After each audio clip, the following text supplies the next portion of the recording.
वर्षा को अपनी तेजी पर बहुत घमंड था। वो बात बात पर हर्षा को ताना मारा करती। एक दिन वर्षा किचन में खाना बना रही होती है और हर्षा से कहती है, देवरानी जी, इतना धीमे धीमे खाना बनाओगी तो लोग भूख से मर जाएंगे। पिछले जन्म में कछुआ थी क्या? मेरा तो पता नहीं, आप बहुत तेज हो। आप पिछले जन्म में घोड़ा थी क्या? वर्षा आराम से चली जाती है। खाना खाने के बाद वर्षा का पति गौतम, हर्षा का पति लोकेश और उनके माता पिता बैठकर टीवी देख रहे होते हैं। तभी सास कहती है, अरे रामायण लगा दो हर्षा। हर्षा धीरे धीरे चैनल बदलती है। जब तक रामायण की चैनल पर पहुंचेगी रावण मर भी चुका होगा। हाँ बेटा हर्षा, जल्दी लगा देना, राम भगवान के दर्शन कर लूं। जी लगा तो रही हूं। इतना स्लो? सासू माँ इतने में तो अयोध्या जाके राम भगवान के दर्शन कराएंगी। सब वर्षा की बात पर हंसने लगते हैं। वर्षा हर्षा के हाथ से रिमोट लेकर रामायण लगा देती है। हर्षा बुरा नहीं मानती और वो भी हंसते हुए वहां से चली जाती है।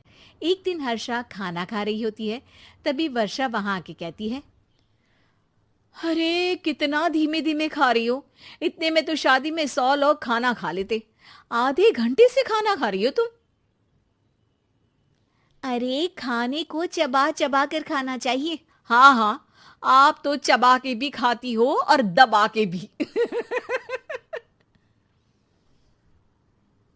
अरे आपको मेरे धीरे खाने से दिक्कत है या ज्यादा खाने से? अरे आप धीमे खाओ या ज्यादा खाओ मुझे क्या, बस मैं ये कहने आई थी कि सुबह कुछ मेहमान आ रहे हैं, जल्दी उठ के खाना बना लेना, देर मत करना। साथ में बनाते हैं ना। तुम्हारे साथ बनाऊंगी तो स्पीड को 5वें गियर से पहले गियर पर ले आना पड़ेगा। अरे भाई, तुम्हारे साथ रहकर तो मेरी तेज रफ्तार पर भी असर पड़ेगा और मैं भी तुम्हारी तरह हौले हौले काम करने लगूंगी सब।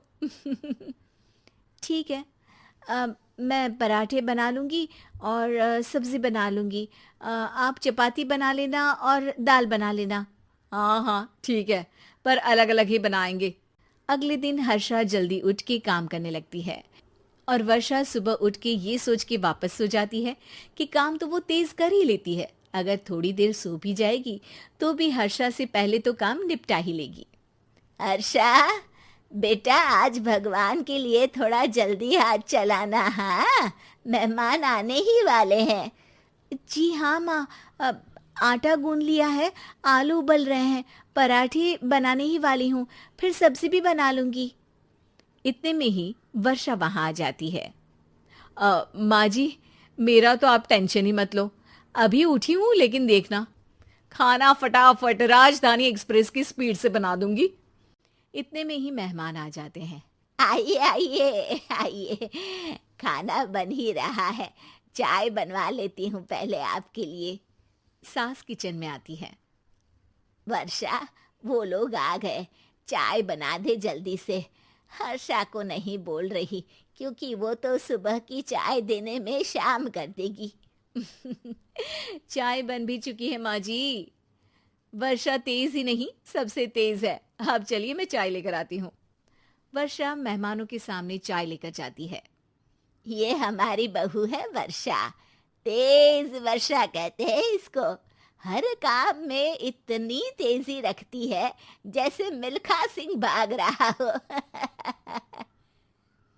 अरे वाह वाह, फिर तो खाना भी जल्दी मिलेगा हमको। हाँ हाँ, आप चाय नाश्ता खत्म कर लेंगे, उसके पहले ही वर्षा जल्दी से स्वादिष्ट खाना भी लेकर आ जाएगी। वादा तो कर लिया जल्दी खाना देने का। आपकी चपाती भी नहीं बनी और दाल भी नहीं उबली। फिर भी तुमसे पहले काम खत्म हो जाएगा मेरा। तुम्हारी तरह नहीं हूं, घड़ी की सबसे पतली सुई की जैसे धीमे धीमे धीमे काम करती हो तुम। बस वर्षा अपने तेज हाथों से दाल कुकर में चढ़ाती है और आटा निकाल के गूंथने लगती है। थोड़ी देर में कुकर की तेज सीटी बजती है और वर्षा का हाथ डोल जाता है। आटे में पानी ज्यादा पड़ जाता है। अरे रे, आटा तो ज्यादा गीला हो गया। वर्षा जब रोटी बेलने लगी तो एक भी रोटी गोल नहीं बन रही थी। कोई रोटी श्रीलंका के नक्शे जैसी थी तो कोई रोटी ऑस्ट्रेलिया के नक्शे जैसी बनती। वर्षा चिढ़ जाती है। कुकर फिर से जोर से सीटी मारता है। सास बाहर से आवाज देती है। वर्षा बेटा, आज स्पीड थोड़ी कम लग रही है। टाइम और लगने वाला हो तो बता दो बेटा। वर्षा को ये बात सुनकर बहुत बुरा लगता है। वो सोचना भी नहीं चाहती थी कि कभी उसकी तेजी पर कोई सवाल उठेगा। वहीं हर्षा धीमे धीमे अपना काम करती रहती है। वर्षा दाल बनाते वक्त भी इतनी घबरा जाती है कि जल्दबाजी में दाल में नमक ज्यादा गिर जाता है। वर्षा का खाना फिर भी हर्षा से जल्दी तो बन जाता है और जब खाना मेहमानों के सामने लगता है तो सब हर्षा के खाने की तारीफ करते हैं। अरे पराठे तो कमाल की बनी है और सब्जी भी। बस दाल में नमक थोड़ा इधर उधर हो गया है। वर्षा को बहुत शर्म आती है और वो नीचे सर करके खड़ी रहती है। तभी हर्षा कहती है, वो ना मैं थोड़ी जल्दबाजी कर गई और नमक ज्यादा हो गया, पर पराठे तो वर्षा भाभी ने ही बनाए हैं, इसीलिए तो अच्छे बने हैं। वर्षा ने कभी नहीं सोचा था कि हर्षा के काम की इतनी तारीफ होगी, लेकिन वो उसका यश वर्षा को दे देगी।